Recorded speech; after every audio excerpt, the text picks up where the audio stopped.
Dear students, I am Gurpreet. We are continuing with the topic income tax. Topic है introduction and basic कंसैप्ट्स।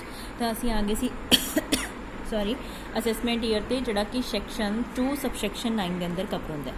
What is assessment year सानू पता होना चाहिए है ना। Assessment year मीनस a period of 12 months. देखो 12 महीनों का होंदा है। यही 1 अप्रैल तो स्टार्ट होंदा है हर साल दे, ठीक है जी।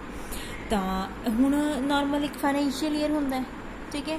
तो डिफरेंस की है वो चीज़ां असीं हुण पढ़ांगे। इनकम टैक्स वैसे तो देखो साल सारे लिए सेम हुंदा, बट इनकम टैक्स दे विच थोड़ा जिहा डिफरेंस हुंदा, वो चीज़ां असीं हुण इहदे विच पढ़नियां ने।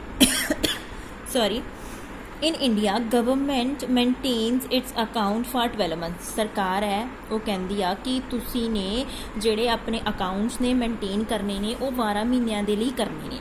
तो स्टार्ट कित्थों करना है? 1 अप्रैल तो 1 अप्रैल तो स्टार्ट करना है, तो हर 31 मार्च ऑफ द एवरी ईयर तुसीं करना है। इनू असीं फाइनैंशियल ईयर भी कह दिंदे आ, ठीक है। Income tax department has selected same year for assessment procedure. तो इनकम टैक्स भी इनू की करदा असैसमेंट ईयर दे लई लैंदा। Financial year and assessment year is the same thing, but difference की है वो पढ़ांगे। Assessment year is the financial year of the government of India during which the income of person is related to the relative previous year is assessed और to the tax. देखो सरकार ਲਈ ਕਿਹੜਾ financial year assessment year होएगा, ਇਹ चीज़ ध्यान नाल सुननी बहुत जरूरी आ। ਜਿਹੜੇ परसन की इनकम उस रिलीवेंट प्रीवियस ईयर तो असैस की जाएगी। देखो प्रीवियस ईयर की आ, प्रीवियस मतलब पिछले साल जो तुसी इनकम कमाई है, जो तुसी अर्निंग की है, उसका टैक्स तुसी अगले साल पे करोगे। मीनस असैसमेंट ईयर दे विच तुसी पे करोगे।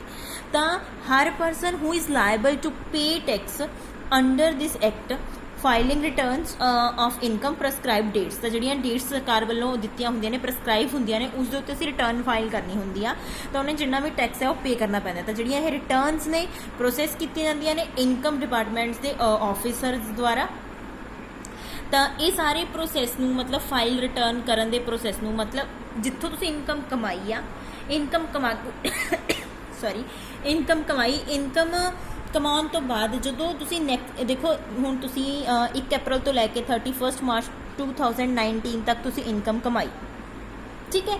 2020 दे विच तुसीं उसका टैक्स है जिहड़ा पे करोगे, ठीक है। तो 2020 दे विच जिहड़ी भी तुसीं प्रोसैस फॉलो करोगे, जिहड़ा कि इन्होंने दिता है फाइल रिटर्न करोगे, जिन्ना टैक्स बनदा उन्ना पे करोगे, वो है assessment year. Under this income return by the assessee द्वारा की जाती है, प्रॉपर चैक से वेरीफाई की जाती है, टैक्स कैलकुलेट किया जाता है, कंपेयर किया जाता है जिन्नी अमाउंट पे की है। Assessment order is issued the year in which whole of the process is undertaken the assessment year. The book has been written in relation of assessment year 1920। तो यह बुक कि रिलेटेड है, ये बुक का assessment year किहड़ा 1920। तो यदा previous year किहड़ा होगा, फटाफट बोलो। हाँ 18-19, ठीक है जी। हुण असीं गल करते हैं प्रीवियस ईयर की असैसमेंट का। सानूं पता लग गया असीं इनकम कमाई प्रीवियस ईयर दे विच, वो इनकम जिन्नी भी कमाई है तो जिन्ना टैक्स बनता वो असीं असैसमेंट ईयर च पे करांगे, मतलब 19-20 दे विच पे करांगे जे साडी 18-19 की इनकम है। तो हुण असीं गल करते हैं प्रीवियस ईयर की। प्रीवियस ईयर तुहानूं समझ आ ही गया भी जिहदे विच तुसीं इनकम अर्न कर रहे हो।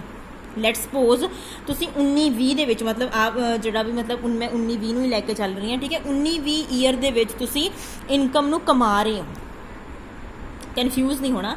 19-20 दे विच तुसीं इनकम कमा रहे हो, तो जिन्नी भी तुसीं इनकम कमाओगे 19-20 दे विच इहदा टैक्स तुसीं कित्थे पे करोगे? 19-20 दे विच नहीं, कित्थे पे करोगे? 20-21 दे विच।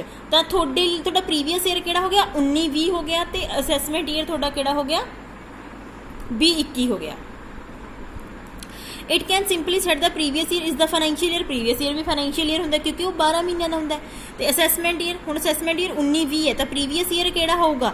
एंडिंग विद 31 मार्च 2009, वही 18-19 तुहाडा की होगा फिर फाइनैंशियल ईयर होगा। समझो मेरी गल नूं, असैसमेंट ईयर दे विच तुसीं जो इनकम कमाई आ उस दे उत्ते टैक्स पे करदे हो, ते प्रीवियस ईयर जिस विच तुसीं इनकम नूं अर्न कर रहे हो, इनकम नूं अर्न करना ते उसनूं पे करना इच डिफरेंस है। इनकम अर्न की तुसीं अज ठीक है। इस ते तुसीं टैक्स पे कर रहे हो कल नूं, तो जिहड़ा कल आऊगा वो तुहाडा असैसमेंट ईयर है, जिहड़ा अज वो तुहाडा प्रीवियस ईयर है। इस तरह ही सारे टैक्स दे विच यही चीज़ां चलदियां रहणगीਆਂ। इन्हां ने एक एग्जाम्पल दित्ती है, तुसीं खुद पढ़ लिओ। Previous year in case of continue business in it is a financial year preceding the assessment year, as such assessment year 1920, the previous year for continue the business 1819 वही चीज़ ਦਿੱਤੀ ਹੋਈ है। न्यूली सैटअप बिजनेस और profession, हाँ जी ठीक है। हुण तुसीं कोई परसन ऐसे हो जिन्हों ने बिजनेस नवा स्टार्ट किया है, जरूरी नहीं कि तुसीं 1 अप्रैल तो ही स्टार्ट करो, हो सकता है तुसीं मिड दे विच स्टार्ट किया होवे, ठीक है। तो जो तुसीं स्टार्ट किया उस डे तो ही तुहाडा प्रीवियस ईयर है जिहड़ा वो मन्निया जाऊगा, ठीक है। जे हुण तुसीं 9th मंथ तो स्टार्ट किया तो 9th मंथ तुहाडा की आ जाऊगा, उत्थों तुहाडा जिहड़ा प्रीवियस ईयर स्टार्ट हो जाऊगा। बट एंड कित्थे होगा? 31 मार्च ऑफ एवरी ईयर। स्टार्ट जो मर्जी कर लो, अप्रैल तो बाद मई जून जुलाई अगस्त सितंबर, तो उत्थों स्टार्ट होकर 31 मार्च तक वो रहेगा ही रहेगा। इन case of newly created source of income, in case of previous year shall the period between the day on which such sources comes into existence and 31st year next following तो एक ही कारण है कि प्रीवियस ईयर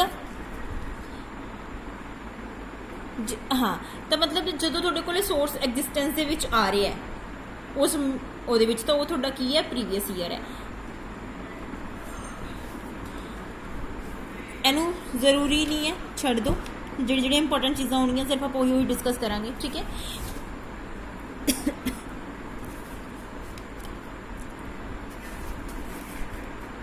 ये तो numerical दिते हुए ने असैसमेंट के प्रीवियस ईयर के, ये मैं जूम ऐप पर क्लास लगाऊंगी, उदों तो एक्सप्लेन करूँगी चीज़ा, हुण तो नहीं समझ आनी है। हाँ जी, that is a main question. मैं तो गल की असैसमेंट ईयर की प्रीवियस ईयर की, मतलब प्रीवियस ईयर के की कर रहे हो टैक्स, मतलब इनकम नू अर्न कर रहे हो, तो असैसमेंट ईयर के टैक्स है जोड़ा वो पे कर रहे हो, ठीक है। तो कुछ एक्सैप्शनस ऐसिया ने, वेरी इंपोर्टेंट क्वेश्चन हर साल पेपर के आता है कि तुसी प्रीवियस ईयर का टैक्स प्रीवियस ईयर के ही पे करते हो। सरकार नहीं चाहती कि तुसी असैसमेंट ईयर के टैक्स पे करो। हाँ, सरकार हो सकता थोड़े तो यकीन ना हो, ठीक है। तो मतलब हुण बहुत लोग फिर एवं करन कि मतलब जिहड़ा अपना इंडिया ना दिमाग थोड़ा है कि मतलब आप कहने कि चोर वो चीज़ां चलदियां ने, मतलब टैक्स चोर आप, ठीक है। तो आप वो चीज़ करते हैं कि प्रीवियस ईयर का टैक्स असैसमेंट ईयर दे विच ना पे करके असीं प्रीवियस ईयर दे विच ही पे करिए। देखो shipping business income of non resident ship owner, ये तुसीं हर हाल दे विच याद रखना है, सैक्शन याद रखने ने।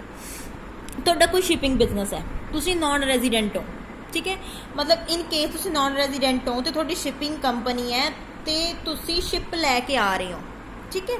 तुसीं की कर रहे हो, इंडियन पोर्ट के उत्ते आ गए, तुसीं उत्थे गुड्स वगैरह सी जिहड़ियां लोड कीतियां, तुसीं गुड्स उतार भी दित्तियां, ठीक है। तुसीं उत्थों अपना की किता, मतलब तुसीं अपनी इनकम अर्न की, पैसा कमाया, प्रॉफिट के गुड्स वगैरह तुसीं रखियां, तो तुसीं चले गए, तुसीं तो टैक्स पे ही नहीं किया। हुण सरकार नैक्सट ईयर तक थोड़ी वेट थोड़ी ना करूगी, हो सकता है तुसीं ना ही वापस आओ शिप लैके दोबारा। तो सरकार की कहती है कि तुसीं पोर्ट के उत्ते जिन्ना मतलब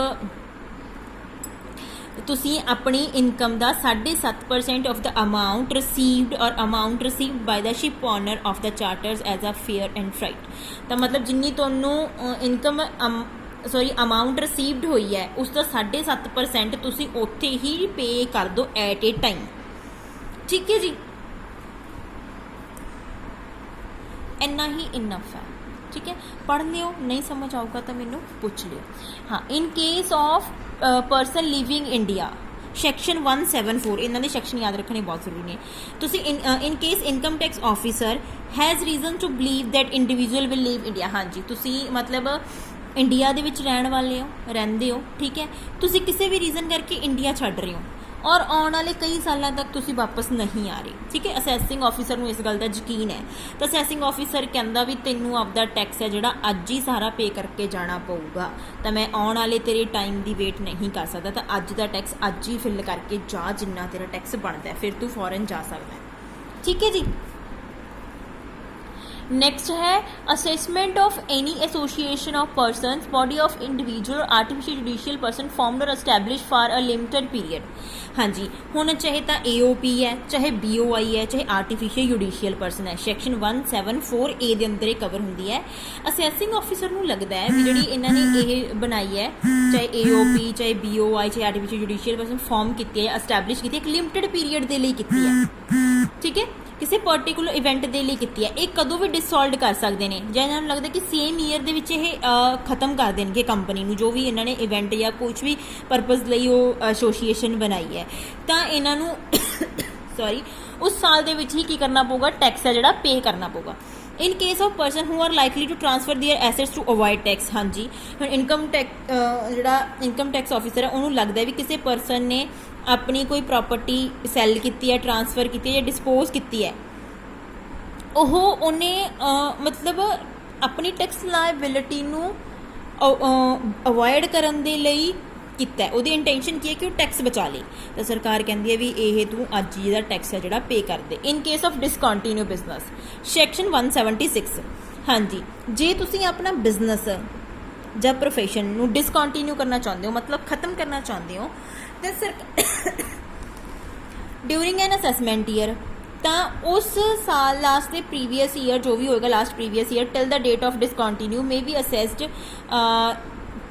to tax in current assessment year at discretion of assessing officer. जे असैसिंग ऑफिसर नूं लगता है कि भी ये तो असैसमेंट ईयर टैक्स लेना चाहिए तो असैसमेंट ईयर दे विच लै लूगा। जे उन्होंने लगता है कि भी ये बंदा भज ना जाए या टैक्स ना पे करे तो असैसिंग ऑफिसर उस तो उस साल ही टैक्स है जोड़ा वो ले लेगा,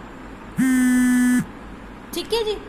तो डिसकॉन्टीन्यू बिजनेस के विच यही केस होएगा, मतलब जे उन्होंने लगता है असैसिंग ऑफिसर नूं कि ये बंदा टैक्स है जोड़ा नहीं पे करेगा तो वो तो नाल दी नाल टैक्स ले लूगा, नहीं तो फिर असैसमेंट ईयर के विच टैक्स ले लूगा, ठीक है जी। अज लिए इन्ना इनफ है। एक्सैप्शनस नूं बहुत अच्छे तरीके नाल तुसीं याद करना है क्योंकि ये बहुत इंपॉर्टेंट ने, लॉन्ग या शॉर्ट नोट दे विच हर साल देखने को मिलदियां ने। इन्हां दे प्रॉपर सैक्शन तुसीं याद रखने ने, मेन चीज़ां तुसीं इहदियां जिहड़ियां ने याद रखनियां ने। जो चीज़ां मैंने तुहानूं बोलियां ने बस यही चीज़ां तुसीं पेपर 'च लिख दिओ, तुहाडे अच्छे मार्क्स आ जाणगे।